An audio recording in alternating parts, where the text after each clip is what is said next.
Blog Talk Radio.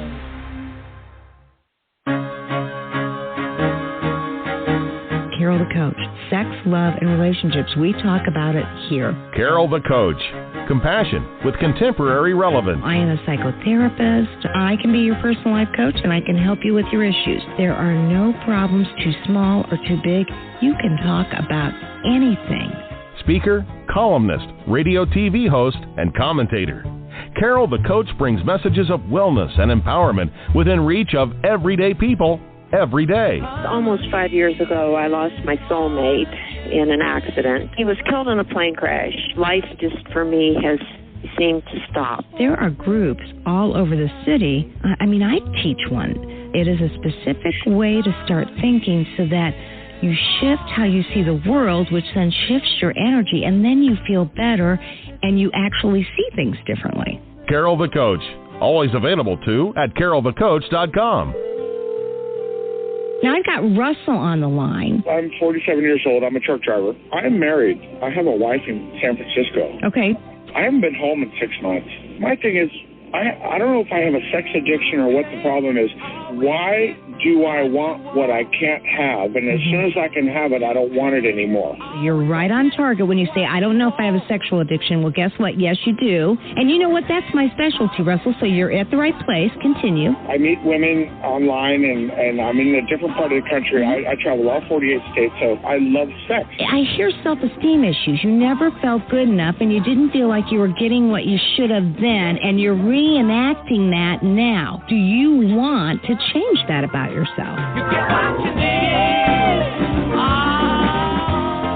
I got an interesting email this week from a person that said, hey, Carol, I don't understand why we can't have more of you on the show. I mean, come on. Once a week just isn't enough. And I said, Carl, thank you so much. It means a lot to me to hear that my listeners really care about this show. And boy, do we have a show today. I got to tell you, I won't go into the details of how I met this woman, but this woman identified herself as being conceived out of an affair with a man that had sexual addiction. And she said, what kind of research has been done about this? What do you know about this? And I said to this woman, wow, I can't imagine what this has been like for you to have been conceived under those circumstances, and we have no research. I said, but maybe we could get research if we could get people to talk about it. But it's not the kind of thing that most people want to talk about. And so this woman was brave enough to come on the show and say, I will talk about it. She contacted me and said, where do we start and when can I be on the show? And at first she was going to be anonymous. But then she decided if this could help somebody else out, that she would be more than happy to expose herself, so to speak, so that she could get help and give help in the best way that she can. And so we are so thankful for her to be coming on the show. You know, this is live, and this is the first time it's ever been recorded on Zoom. Now, she may say, oh, I don't want this to be recorded on Zoom, then I won't record it because I didn't tell her. But I was able to get it on, and she just really wants to help. So she's willing to do this podcast. That's good enough. And if she wants me to put this on YouTube, I will. If not, I won't. But I just want to say, wow, Carley, you are such a brave woman. I mean, you are a believer in you're only as sick as your secrets, and you're not keeping secrets, are you? I'm trying not to. Well, do you want to share with the group how we met? Because I feel like you are just the most beautiful example of post-traumatic growth. Yeah. Thank you, Carol. So we met at the access training only 2 weeks ago, and the topic of discussion came out quite by chance when I had asked the question, and I had asked the question about children from that were born as a result of sex addiction, and I think there was some surprise that I was like, oh, I'm one, and so that's how we met, and yeah. You know, Carley just asked the question, and I was telling our listening audience before you came on that you wanted to know what information was out there for this kind of thing, and what did I know in terms of research, and I basically said, I know nothing. This has not been something that has been spoken of.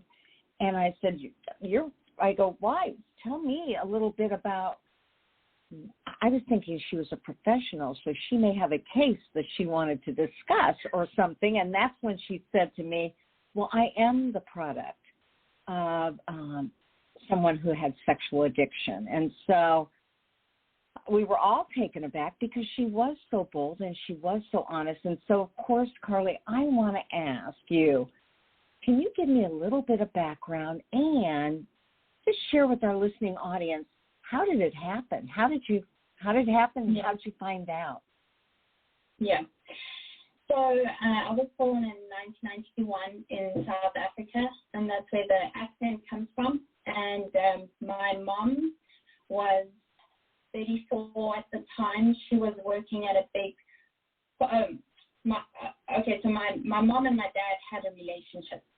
My dad had been married. My mom was newly divorced or on the brink of divorce. That's a bit foggy, like a lot of things.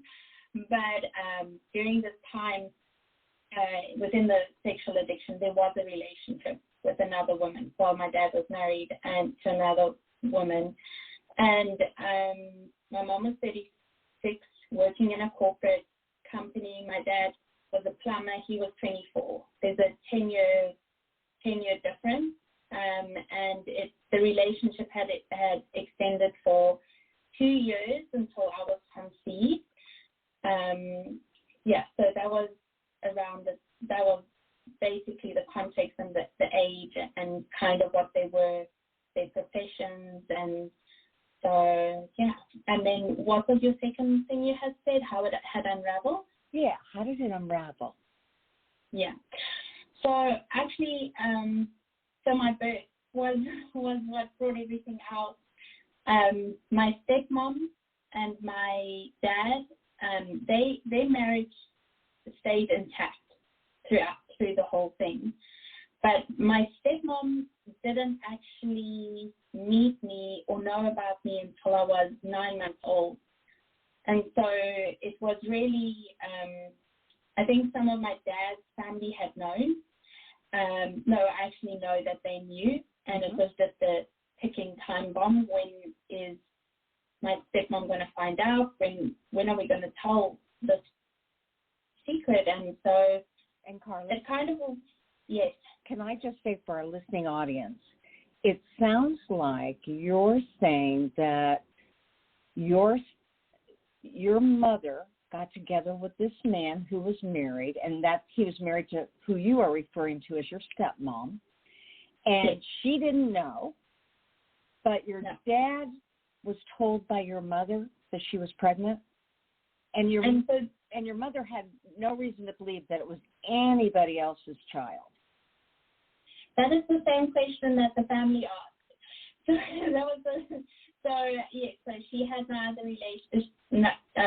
Her previous, she had been married and newly divorced or on the brink of divorce, and so there was this question. She was on the rebound. Did she sleep with anybody else? But it was in her mind that when I was born, 9 months prior to that my dad was the only man. So okay, and so that is one of those questions that I would think that people would ask, and they might even insist on a DNA test or something like that. But that didn't happen for you. There was no. It did. Oh, it did. Got it. Well, they never got to it, but my father's family did try to get a paternity test. My mom didn't want anything to do with it because for her it's humiliating. Of course, you know that. Why would somebody question that? And so And then, of course, my stepmom is part of an attempt to find more truth and more an attempt to just making sense of this child that just came out of nowhere. Mm-hmm. So, yeah. Well, I'm thinking about it from your stepmother's point of view. I mean, obviously, her husband had betrayed her. Your dad had betrayed her. And so she's already angry about the betrayal, but she doesn't find out about the betrayal until she finds out about you, right? That you were exactly that your mother was pregnant with, allegedly, your father's child. Yes. Yeah. Okay. And, you know, I just want to share with our listening audience, I mean, how brave Carley is to even talk about this, but we look at trauma. We look at, I'm sure your mother was traumatized because now all of a sudden this relationship got very complicated very quickly. Yeah. And then it was traumatic for your stepmother because she was betrayed. There was infidelity. I would assume it was traumatic for your father because now he was caught in the crossfire of his own behaviors, right? Yeah. And last but not least, what we know is that trauma can start in utero. So one of the things I noticed about Carley, because I got to work with her for 3 out of the 4 training days, is that she has this beautiful smile, as you can see. Mm-hmm. She is effervescent and glowing, and I'm sure there are things that make her sad and depressed and angry. However, I said you're the epitome of post-traumatic growth because you appear to really have come into your own truth and strength. But I do want to say you've had some trauma early on. Absolutely, Carol. And to add, it's complex trauma on multiple ways. Mm-hmm. In terms of my stepmom, there was no reason for her to believe that my dad would have had a relationship outside of the marriage because my dad recently passed away, but they were very religious. They had gone to Bible school. My dad was the worship leader. He was like this incredible young man, and so there was no reason to think that he would do that. Mm. So that was, why would she think that? She just thought he was working really hard. They were newlyweds. He had to work hard. They didn't have money.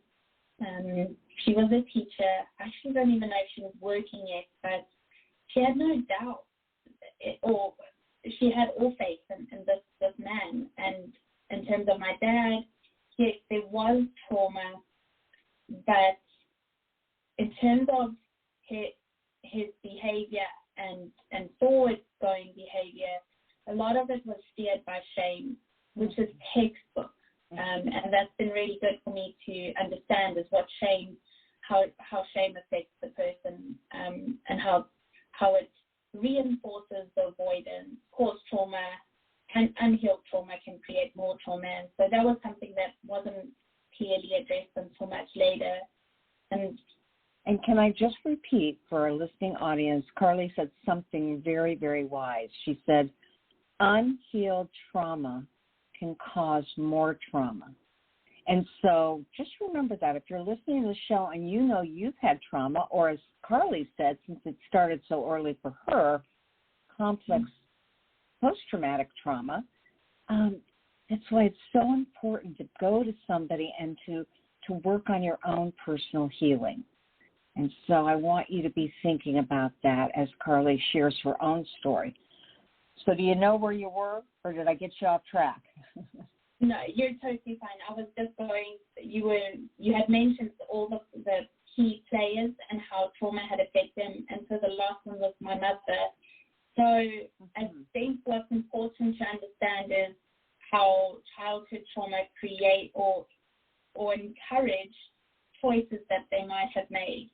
But then that doesn't allow somebody to act in a hurtful way, or it doesn't allow or give permission for one woman to sleep with a married man. That doesn't give permission. It just gives some sort of understanding like that could give a justification, but I say that lightly. So my mom had come from trauma, and her actions created more trauma, and then not having this man created even more trauma, and so it was just.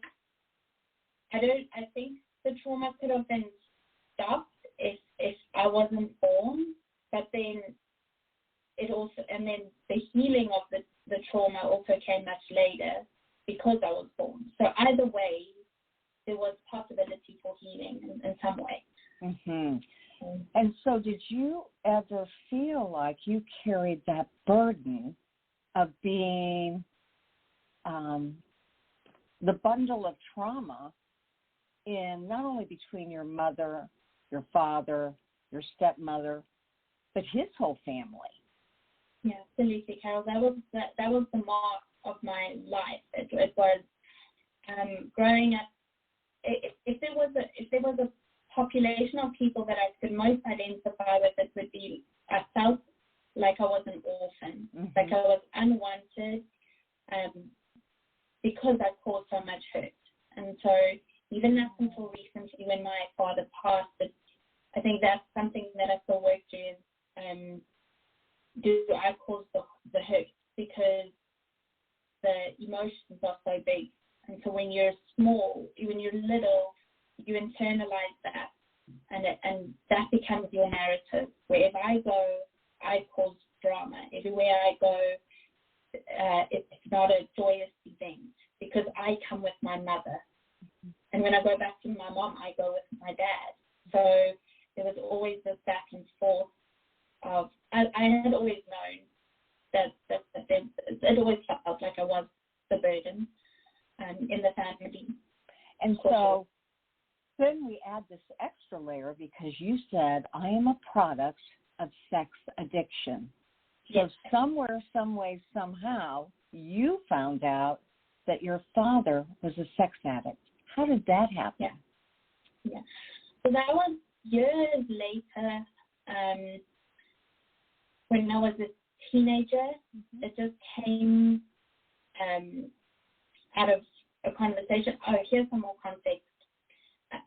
There used to be a ministry called Living Waters, which dealt with, like if you had like impure sexual relationships and like creating sexual wholeness. And so my dad and my stepmom were the directors of this years later. And so talking about wounds and brokenness was very common in the family. As life went on, there was this revelation of healing. And I was a teenager, and it was just a conversation between my stepmom and myself. And then there was this mention of massage parlors. And then it was question after question, and then things just came out. And so I only fully made sense of everything when I was in college, when all the signs, all the symptoms, all the personality traits, it just, everything fell into place, where it was the one missing piece that I had been looking for, because everything didn't fit in, especially understanding betrayed partners' trauma, understanding my stepmom, who I'm very close with. It felt like there had to be more. There was just something that I needed to know. And so it was mentioned when I was in high school, but it became a full realization over a matter of 10 years. Okay. Let me remind our listening audience that we're talking with Carley, and Carley is the product of a sex addiction, and she is talking about the impact it had on both she, her mother, her father, her stepmother, and the family, and the fact that she felt like she was the burden because she represented conflict in the family. And so it reminded me when you talked about the fact that it didn't all fit together, not the way you needed it to, and it wasn't until college that you started putting the pieces together and checking off the boxes and saying to yourself, my father was involved with at least one other woman and massage parlors, and you probably had more information, and all of a sudden you questioned whether he was addicted, whether he was a sex addict. And when you put that together as sounds like partners, because, you know, they need to put together the story to make sense of it, and you were putting together the story. When you realized that he was probably a sex addict and was also ministering to groups about this problem, did you think my father is a hypocrite, or did you think my father has learned from this and he is trying to help others? Or maybe you thought both. Yeah, so I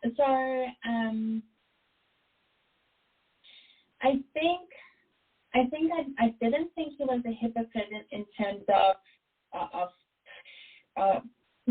that's a real good question. I think what bothered me was that there was a lot of encouragement for reflection and inner healing, but there was none done in the South. And so for him. And so when he became a minister, or when he became the director of that organization in South Africa, it had been a couple of years since. So what I have figured is that he hadn't acted out, but instead it just became another process addiction. So he had left behind the sex addiction, wasn't living how the 12-step program would call it, white knuckling, or he was just abstaining. Right, he was doing it on his own, but he had no real support system to help him. Yeah, because their shame was keeping all that away. It was pushing it away.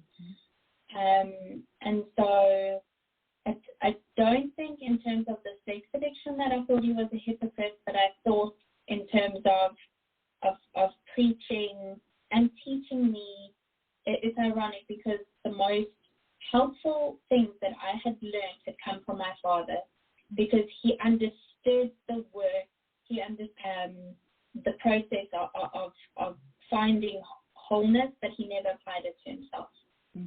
And so I think that's where I did question his character in that sense. Yes, and certainly I wasn't either. You know, one of the things as a certified sex addictions therapist, and certainly we met in APSATS, and one of the primary principles is that we don't shame sex addicts. We understand their struggles. That's why I thought it could be post-traumatic growth, that, you know, some men are in denial, and they stay in denial by helping others and trying to forget their own past. But other men realize, I'm hurting here. I need the help. I don't know how to get it. There's too much shame. I'm going to help these people out there. I'm going to be their life preservers. And so that's why I asked that question. Now, sounds like you and your father talked about the sex addiction. Is that true? No. Okay. No, we didn't. That is something, like I mentioned, my dad recently passed, but that was a conversation that we probably could never have. There was a lot of conversations about, we didn't even talk about the affair. I got, my biological mom was very open. Growing up, there was nothing that she hid from me. But then, of course, I would hear things from her and then fact-check it with my dad, and it would be shut down. It would just be nothing from my dad. And so I would get some stuff from my stepmom that I think was just too much for him.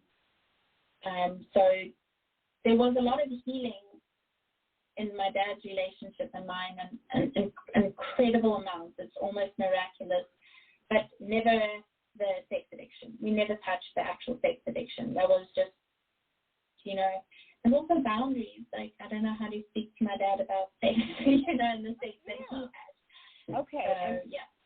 And so now let me understand your family dynamics, because did you then live with your mother until you went to school, or did you live with your father? Yeah, so I lived with my biological mom for most of my childhood years until I was 16, and then I moved to my dad.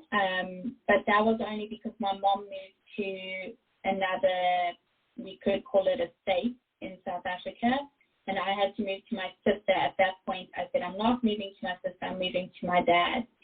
And so I grew up with my mom and not my dad. Got it. Well, you keep calling her your biological mother, which made me think there was some division. That's kind of what an adoptee calls my biological mother versus my adoptive mother, blah, blah, blah. So, and you did say you were very close to your stepmother. Yes, very much so. Yeah, so it's kind of an incredible redemptive story, because I think I might have mentioned this earlier. My stepmom was part of the reason why I was part of my dad's life.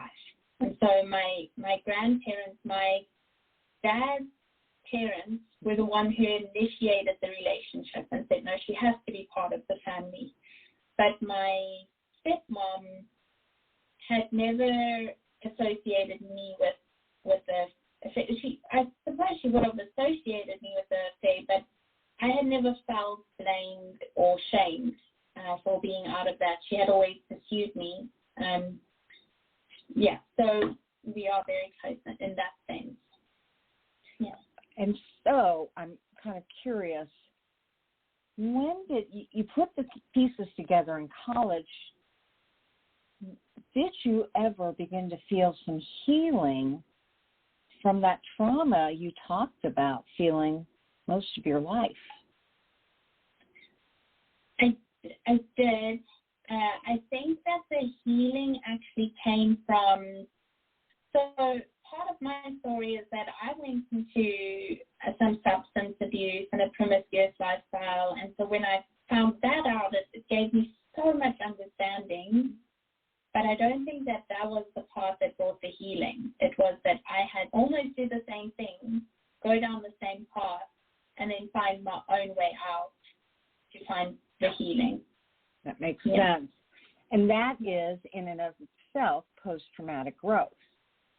Yes. And so it's no accident that you just attended a training on sex addiction and partner sensitivity. You wanted to come to APSAS and get that 4-day training. Can you tell me why? Yeah. So I actually, I feel like the sex addiction field found me. I wasn't looking for it. And so one of my professors told me all about attachment and everything, and then he later offered me a job, and then he sent me to the training. And so it was just like this one thing to the next thing to the next. And then from the training, I've had some people connect with me about wanting to do research and that type of thing. So it's training for my future job, which I'll probably start soon. Yeah. Okay, and so you are compiling or wanting to compile research about children, I don't know that you would say that are born out of sex addiction, although that would be nice, but also just children of sex addiction and the families of sex addiction, right? Yeah. Yes. So if there are any participants that were born out of sex addiction, that would be a bonus. But I haven't found any, so it's like it's a hard population to find. But currently, I'm right in the beginning phases of working with a friend and developing a family model for sex addiction. And so that's the type of thing that I'm interested in and looking for. And so if anybody has any information on that, that would be really helpful. Okay, and we do have a call, but I've got to tell you, I've been on drive time before. I've been a radio host on regular radio, and I have a producer who takes the calls and screens the calls and makes sure they're appropriate for the show. And the worst thing about a podcast is that you don't always get a serious caller. You get somebody who just wants to make a joke about sex. And so I'm not going to take this call, but I have written down your number because I want to call you back after the show and see if there's any way that we can help you. Because we don't ever want to turn anybody away who may have a question or a comment for our guests. I just don't have the guts to take the call in case it's not serious. Now, Carley, you gave me an email and said that it was okay if people contacted you if they do have anecdotal stories or information or research about families that have been affected by sex addiction. Is that true? Yes, particularly children. Particularly children. She's got a soft spot for children because that's who she was and what she went through. So you can contact Carley at Carley, Carley, Pool, Pool, @gmail.com if you want to get more information about her research project. If you think you have something that you might be able to contribute, we would love that because this is, as you all know, my listening audience, I've said it 100 times, we are pioneers in this field and we're just getting started. So this would be wonderful. I believe when Carley was brave enough to come on the show, that she will actually begin to start the dialogue. So other than the research, are you hoping to use this story to help others? I think so, because I will be a licensed therapist, and I think that in terms of that, definitely, to have a deep understanding of everybody that could be affected in this, and I think that's exactly what it is that I'm hoping to use this story for. And just to be an example that there is so much hope and so much possibility for hope and healing. Well, you definitely are a beacon of hope. I've just wrapped up a new book, and it's for couples on how to help each other heal. And it starts out with, I want to be your beacon of hope, meaning for the couples. And you are certainly a beacon of hope for children and families and sex addiction. And, you know, the board is lit up. And I have never had so many people. I didn't give out a number, so I don't even know how they found the number, but it's really lit up. So I am taking their numbers for sure. Do you think your family has healed from all your relationships with them? Yes, definitely, absolutely. I think we can say we have normal family drama now. So I think it's definitely not the complex type of trauma problems anymore. And so I'm fully integrated. It's taken a very long time. I did have, when my dad passed away, I did have a sudden thought, oh, I'm not part of the family, but it took 5 minutes to dissolve that thought. It was not a lingering thing. My siblings are my siblings. I never say the word stepmom. She's my mom. I just used it for this podcast. Yes, so definitely integrated and have healthy relationships with all of them. Okay, so as we begin to end the show, is there anything that you want to share with our listening audience that comes from your heart and your experience, your hope, strength, and wisdom? Yeah. I think when something like this comes out, in the midst of it, as it just starts, the pain is unbearable. I fully understand that. But I think having the shared value that the family needs to move either forward or I think that's something that's really important is big picture and shared value. And I know that in my family, the vision was always that I have to be part of the family. And that was the guiding force in our relationship. That is the goal. And so I think even in the emotion, if there's that one thing that the family can agree on, that is what floats you through the whole process. Well, that makes a lot of sense. You're a very wise woman. Sounds like you're in school, you're working on research. What are your hopes and dreams for your life coming up? Well, so this year was a involuntary sabbatical for me because I had recently gotten married and I had some visa things that I had to sort out. So I graduated in December and last year, and I had done, I kid you not, about 5 courses from EFT to somatic therapy to everything. So I am so ready and so excited to be launching my career in January, working with sex addiction, the trade partners, and so that is where I'll be heading next year for sure. That makes a lot of sense. Well, I do have there's only room for 5 callers. I've got all 5 of their numbers except for one person called anonymously, so I cannot call them back, but I'm going to check in on them today. And I just want to thank you so much. It was, again, I said early on in the show, the recovery principle of you're only as sick as your secrets is meant to be able to clear you of your secrets so that you can live the life you deserve. And that's the foundation, obviously, of recovery.